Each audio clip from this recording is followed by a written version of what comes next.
Current electricity.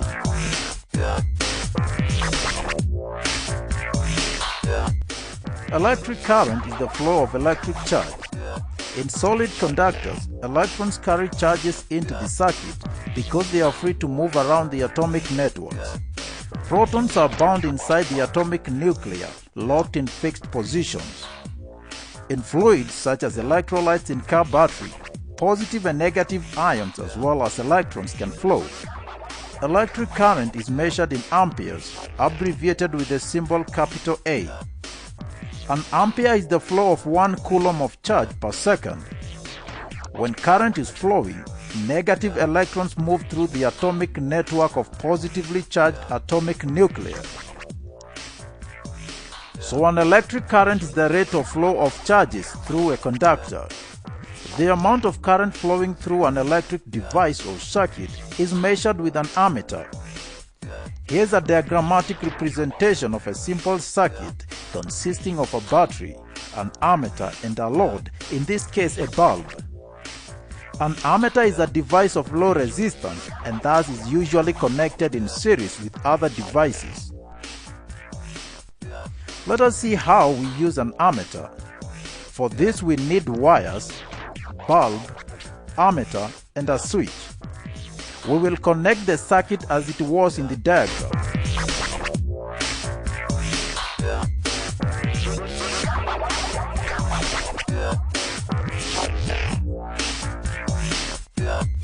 Now that the circuit is connected, we will switch it on. You see the bulb glows. That means current is flowing, and the ammeter reads 0.3 amperes. The unit of current is amperes, named after French scientist Henri-Marie Ampère. Now we will connect 4 dry cells instead of 2 and see what happens. You see that the bulb is brighter and the reading on the ammeter is 5 amperes. So there is an increase from the previous reading. Notice also that the dry cells are connected in series to make a battery.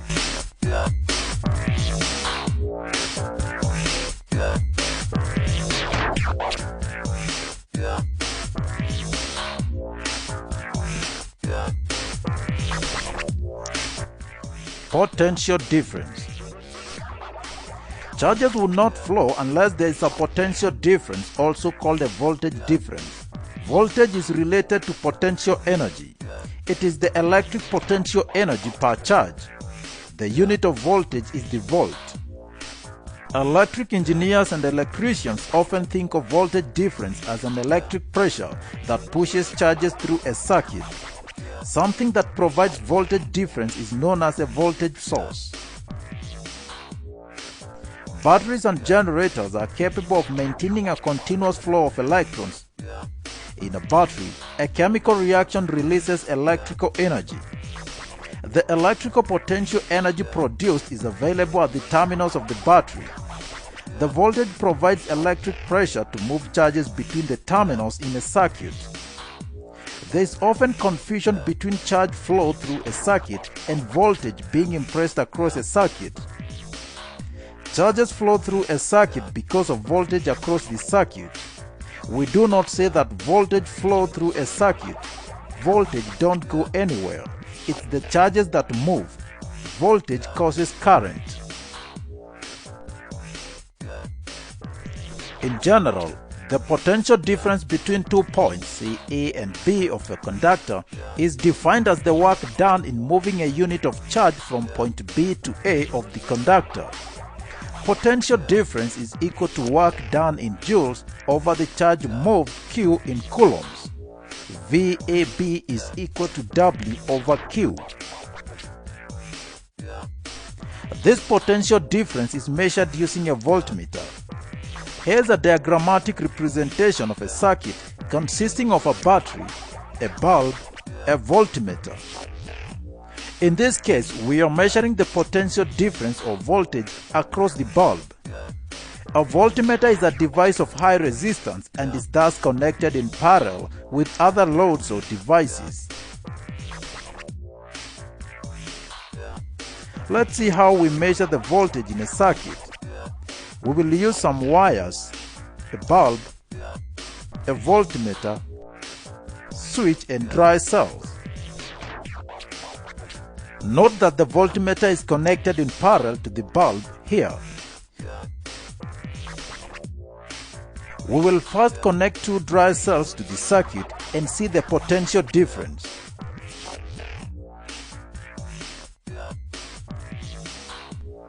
The voltmeter reads 1.9 volts. Now connect the three cells. The bulb glows brighter and the voltmeter reads 2.6 volts, which is higher than the previous reading. So the potential difference increases when we add the batteries.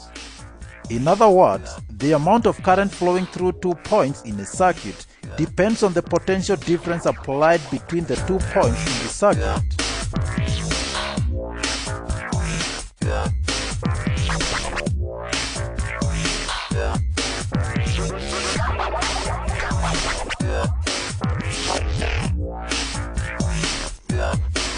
Points at the same electric potential. The two voltmeters V1 and V2 on your screen indicate the same reading. This is because a good conductor of electricity joins points A and D. The same applies to point B and C. Points A and D are said to be at the same electric potential, and so are points B and C. Each of the voltmeters V1 and V2 therefore measures the potential difference of voltage between points A and B. That the electric potential at A is higher than that at B, and therefore the conventional current flows from point A to B through an external circuit, that is the bulb.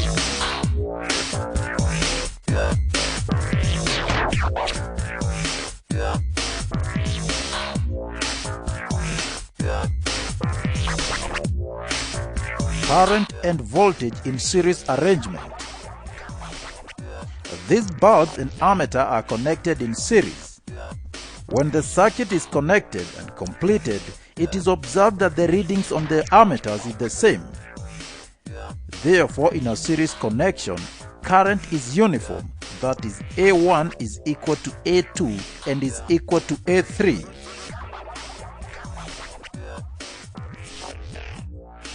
Now we want to measure the potential difference across each of the bulbs. Notice that the voltmeter is connected in parallel to each of the bulbs.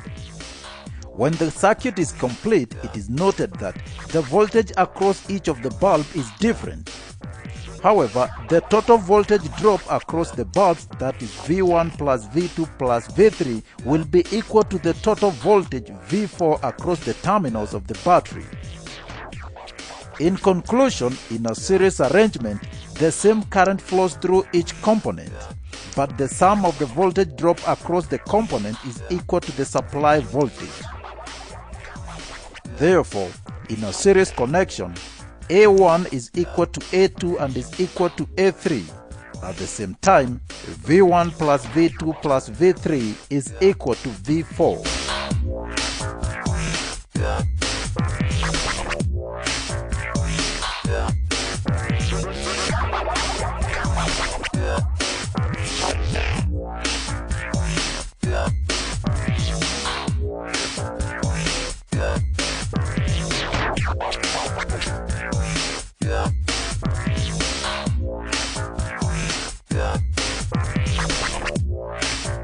Current and voltage in parallel connections. Now these bulbs are connected in parallel to each other, and an ammeter is used to record the current flow through each of the bulbs. When the circuit is complete, it is noted that the ammeters record different readings. However, it should be observed that A1 plus A2 plus A3 will be equal to A4. When we take the voltage across each of the bulbs, it will be noted that the voltage reading on all the voltmeters is equal. That is, V1 is equal to V2, it's equal to V3, and is equal to V4. In conclusion, when components are connected in parallel, the sum of the current in the circuit is equal to the total current. Thus, the total current flowing into a junction equals to the total current flowing out. 2. There is equal voltage drop across each of them since their terminals are at the same electric potential.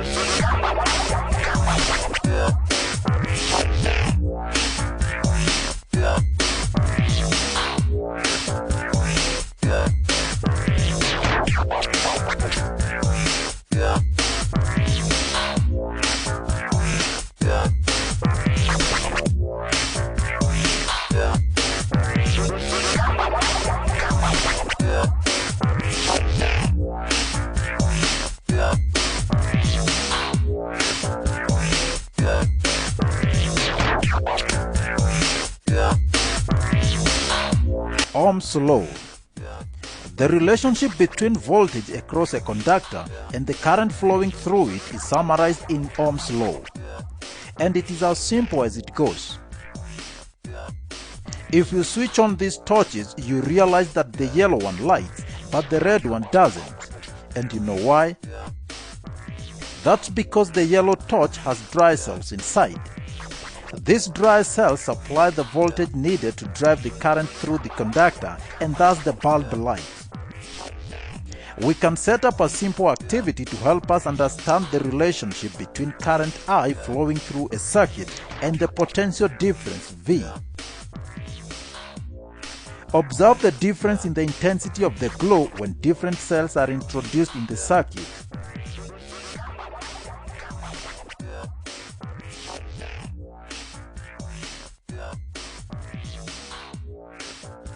You see that the intensity increases as the number of cells increase.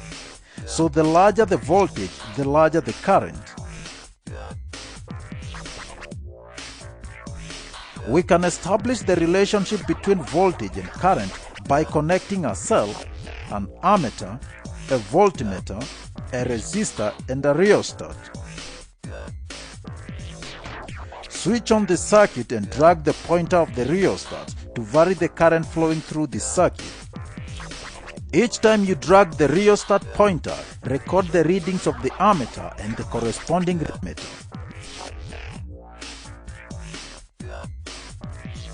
Once you have a couple of ammeter voltmeter readings, plot a graph of voltage against current. The graph obtained is a straight line that passes through the origin. Voltage is therefore directly proportional to current. The gradient of the graph, that is change in voltage over change in current, is a constant. The constant is called resistance of the wire used. Thus, resistance R is equal to voltage V over current I. The SI unit of resistance is the ohm. This observation is known as Ohm's law, which states that the current flowing through a conductor is directly proportional to the potential difference across it, provided temperature and other physical conditions are kept constant.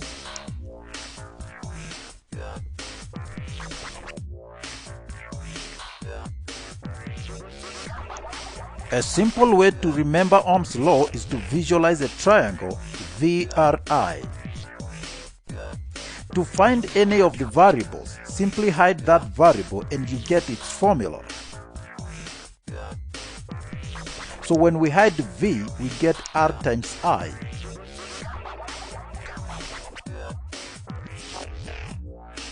Similarly, if we hide R, we get R is equal to V over I. And if I is hidden, we get I is equal to V over R. Electrical resistance. So the amount of charge that flows in a circuit depends on the voltage provided by the voltage source. The current also depends on the resistance that a conductor offers to the flow of charge, the electrical resistance. Electrical resistance is the opposition offered by a conductor to the flow of electric current. It occurs when a charge flowing through a conductor has its movement impeded by collisions with the atoms and impurities in the conductor. These collisions scatter the charges, leading to the loss of their momentum and energy in form of heat. A material with high conductance has very low electrical resistance, like copper. The instrument used for measuring resistance is called the ohmmeter. The resistance of a wire depends on the conductivity of the material of the wire and on the thickness and length of the wire. Thick wires have less resistance than thin wires. Longer wires have higher resistance than short ones. Electrical resistance also depends on temperature. For the most part, increase in temperature means increased resistance because heating increases the vibrations of atoms and thus increases the collisions per cross-section of the conductor. Let us look at the conductivity of a material.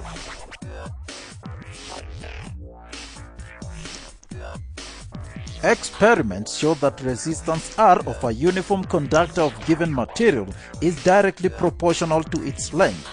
That is, R is proportional to L.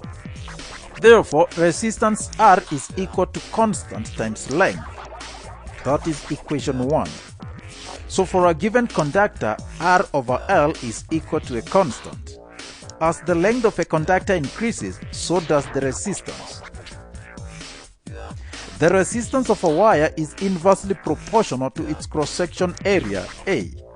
Thus, R is proportional to 1 over A. A conductor with a larger cross-section area has many free electrons for conduction and hence better conductivity. From the foregoing, resistance times cross-section area is equal to a constant. Equation 2. For a given conductor, therefore, Ra is equal to a constant. Note that if the conductor has a circular cross-section, A is equal to pi r squared, where r is the radius of the wire. But then r is equal to d over 2, where d is the diameter of the wire, and therefore A is equal to pi d squared over 4. Hence, rd squared is equal to a constant. Combining equation 1 and 2 for a conductor with uniform cross-section area, resistance is equal to a constant times length over area. That is, R is equal to rho times L over A, where rho is constant and is the resistivity of the material. Hence, rho is equal to AR over L. The resistivity of a material is numerically equal to the resistance of a sample of the material of unit length and unit cross-section area at a certain temperature. The unit of rho is the ohmmeter. The resistivity of a material is dependent on temperature. For metal conductors, it increases with increase in temperature, while semiconductors, it decreases with increase in temperature. Note that it is helpful to express all the lengths in meters so as to obtain resistivity in ohm-meter units.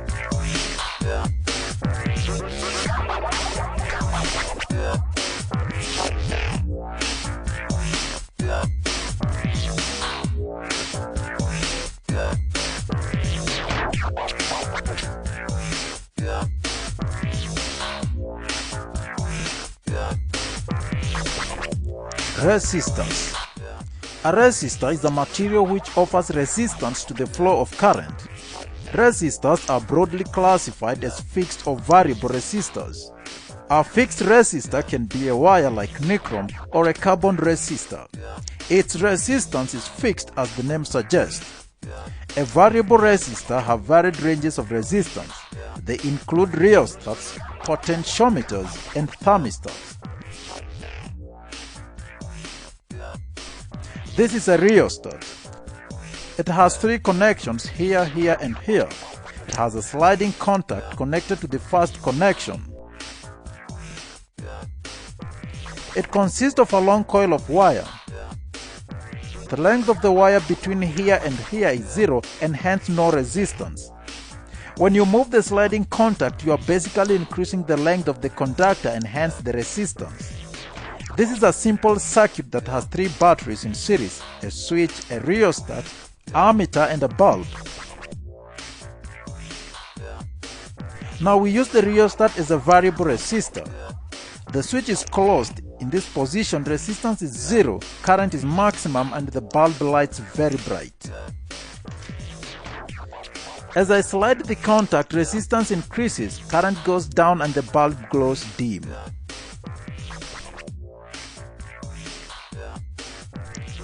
Measurement of resistance. The first method of measuring resistance is the one we used in demonstrating Ohm's law. By taking various ammeter readings and corresponding voltmeter readings and using that to plot the graph of V against I, one can get the resistance of any material by simply calculating the gradient of the graph.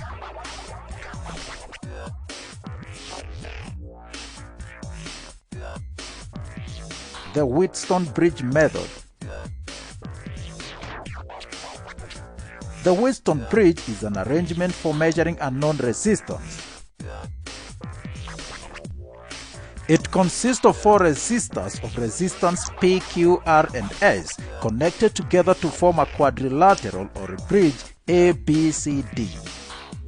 The pair of opposite junctions B and D is connected through a galvanometer, and the other pair of opposite junctions A and C is connected through a battery and a switch.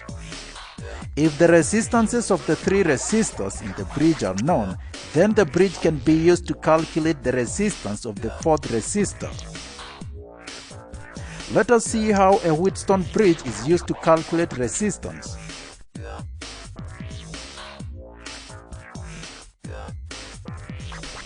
First, we will have to balance the bridge.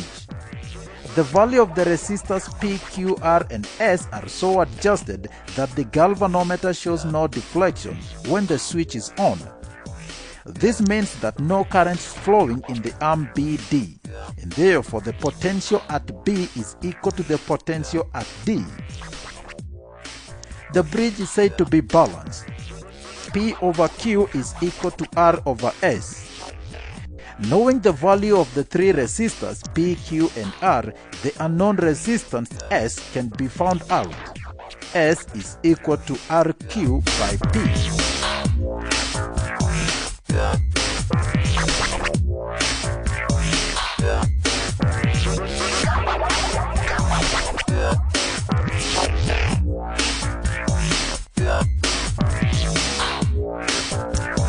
The meter bridge method. A meter bridge works on the same principle of a Wheatstone bridge.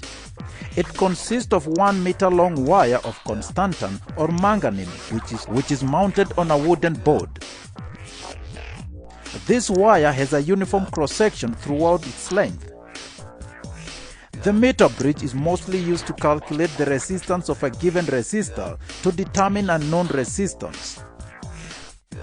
The meter bridge is connected to the unknown resistance S and also to a variable resistor as shown on the diagram.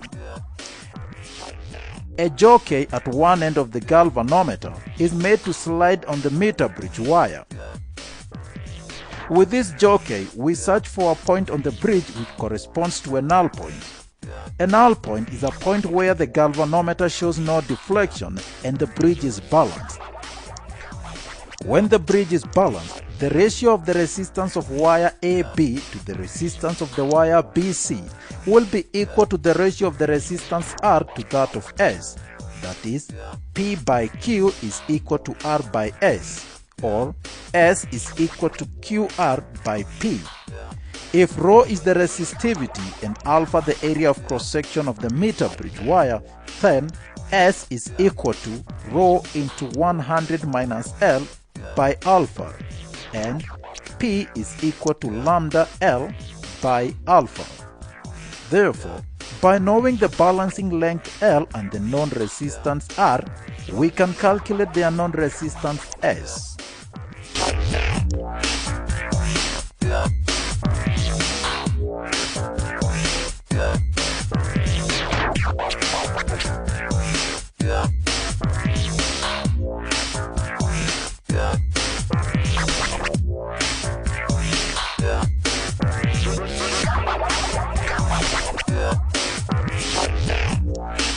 Resistors network.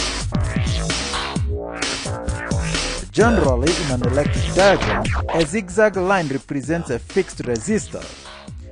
Two thick dots at the ends represent brass terminals.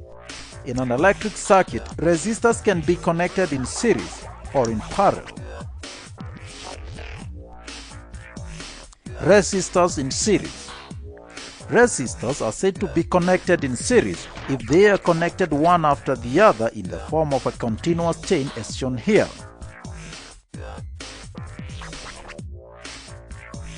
Let us now calculate the effective resistance of the circuit. Consider three resistors R1, R2 and R3 connected to a battery through an ammeter. Observe the multimeter reading when it's used to measure the potential difference across R1, R2 and R3.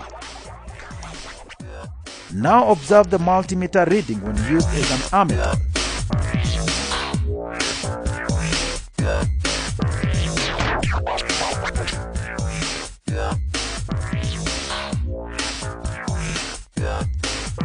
You observe that the current flowing through R1, R2 and R3 is the same, and that the potential difference V1, V2 and V3 across R1, R2 and R3 are different.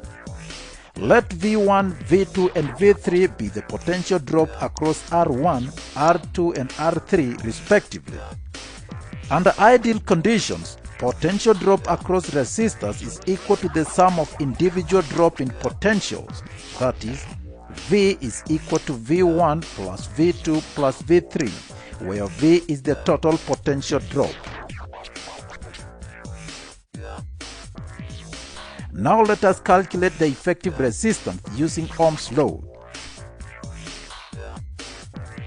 Ohm's law states that R is equal to V over I. In a series circuit, the potential drop across each resistor varies. Hence, we calculate the potential drop V1, V2 and V3 across the resistors R1, R2 and R3.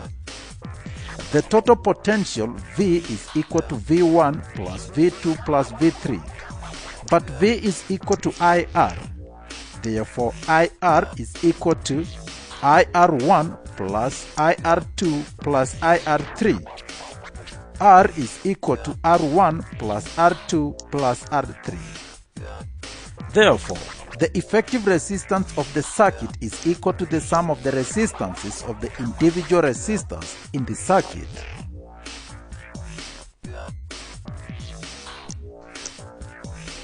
Potential divider. Resistors connected in series can be used as a potential divider or a voltage divider. Consider two resistors connected in series with a battery of negligible internal resistance as shown here. Such an arrangement is called a potential divider and is used in most of the electronic circuits. For the normal working of a transistor as an amplifier or as an oscillator, we may require a voltage less than the voltage of the battery in the circuit. In such cases, we make use of this voltage divider circuit. Let us see how the voltage is divided. The current flowing through the circuit is given by I is equal to V over R1 plus R2. The potential difference across resistor R1 is V1 and that across R2 is V2. V1 is equal to IR1, which is equal to V over R1 plus R2 times R1, equation 1. V2 is equal to IR2, which is equal to V over R1 plus R2 times R2, equation 2. Therefore, V1 over V2 is equal to IR1 over IR2, which is equal to R1 over R2, equation 3. The equation 3 shows that the potential difference across a resistor is directly proportional to the resistance. That is, if R2 is smaller compared to R1, then the potential difference across R2 will be small.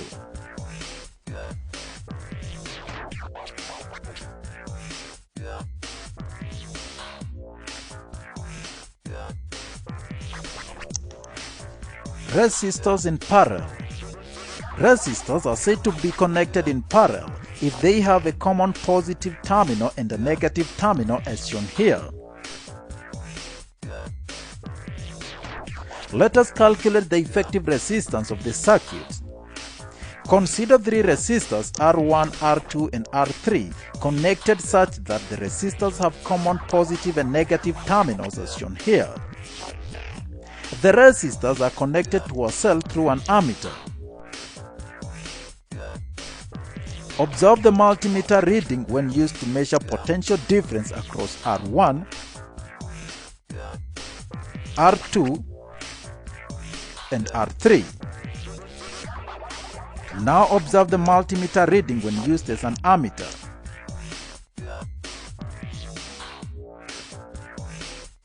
You observe that the current flowing through R1, R2, and R3 is different, and that the potential drop V1, V2, and V3 across R1, R2, and R3 is the same.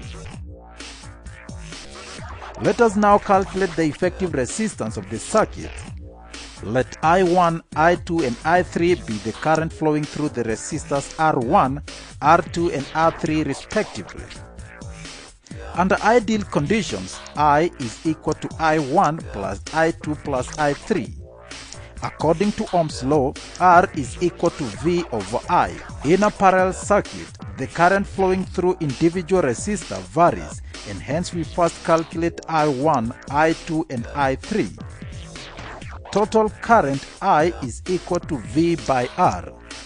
I is equal to I1 plus I2 plus I3, or V over R is equal to V over R1 plus V over R2 plus V over R3. V into 1 over R is equal to V into 1 over R1 plus 1 over R2 plus 1 over R3. Cancelling out V, 1 over R is equal to 1 over R1 plus 1 over R2 plus 1 over R3.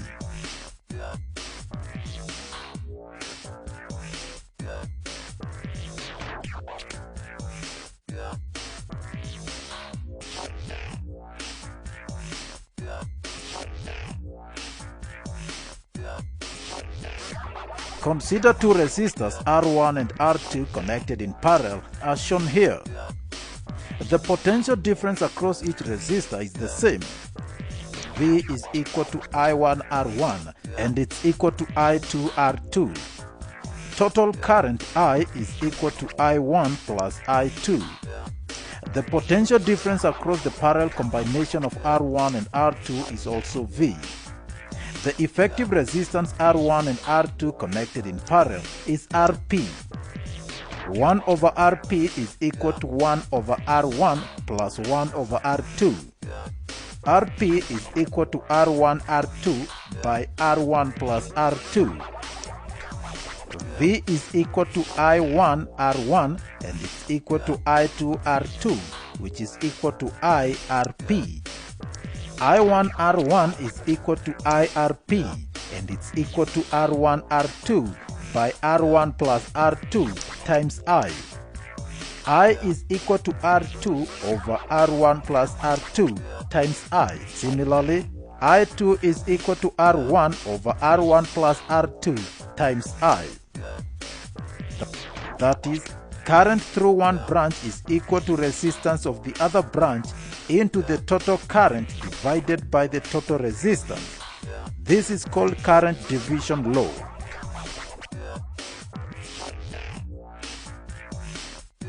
Example: two resistors of 6 ohm and 3 ohm in parallel are connected in series to a 4 ohm resistor and a cell of EMF 1.5 volts. Calculate the equivalent resistance of the circuit and the current through each of the resistors.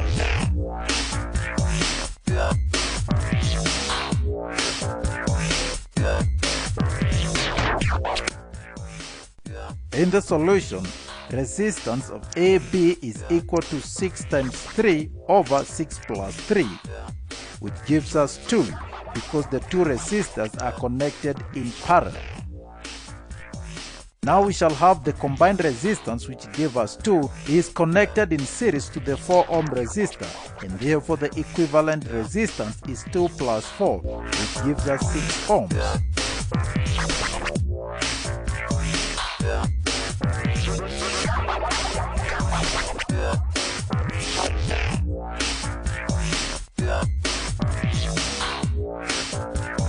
B.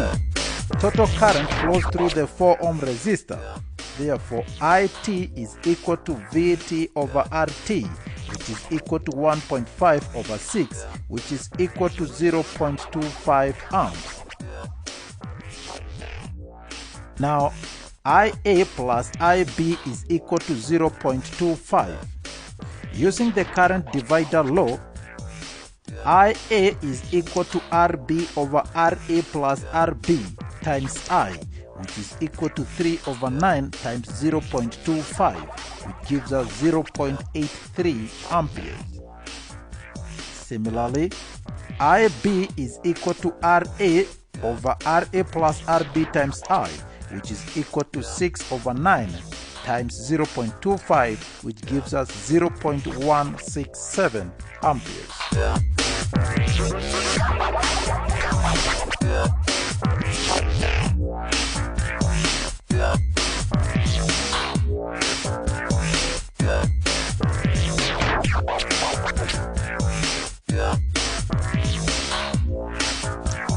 Electromotive force and internal resistance. We saw in Form 1 that when unlike charged particles are separated, a potential difference is created. Electromotive force is the potential difference measured in volts. The symbols commonly used for electromotive force are E or V. The potential difference in charges forces current to flow. There are practically 7 forms of electricity generation, and all of them create an electromotive force or EMF.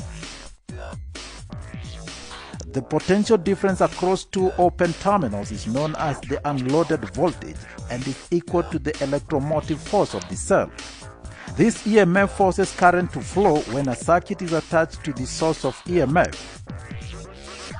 There is typically some amount of resistance in all electrical components and devices. When current flows, the voltage across the terminals of the source of EMF is no longer the unloaded value.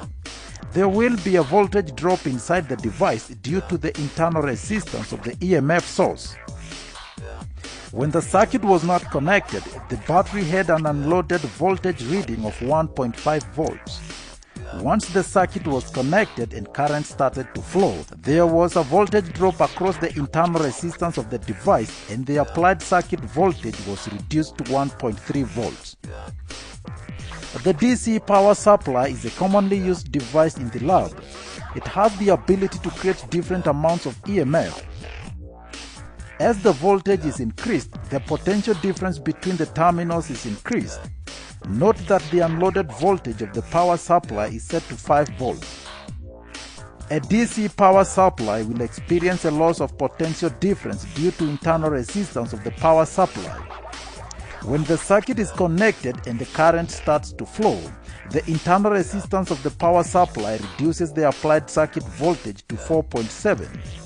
This difference of 0.3 volts is called the lost volts.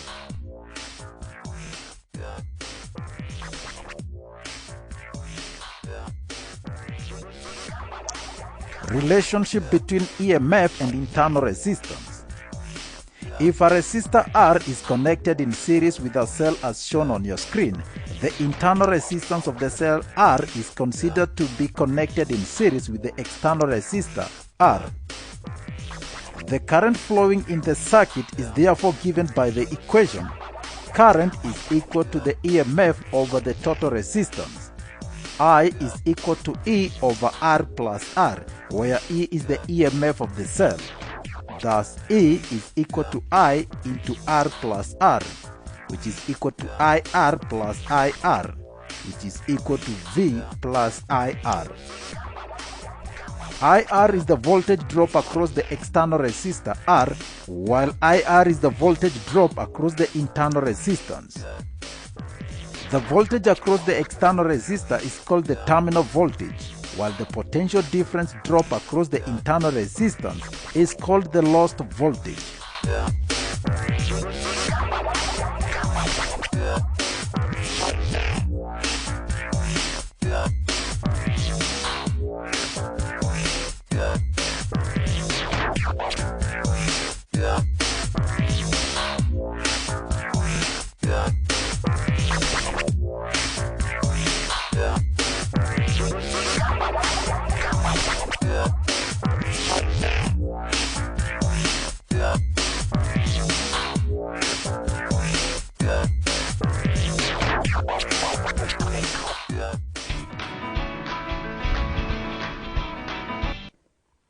The Royal Institution in England had very quickly, in the early 1800s, devised a very large bank of batteries. In fact, the batteries consisted of 2,000 cells. If these cells produced each about 0.7 of a volt, you can imagine even 2,000 of those connected in series would have given quite a large amount of electric current.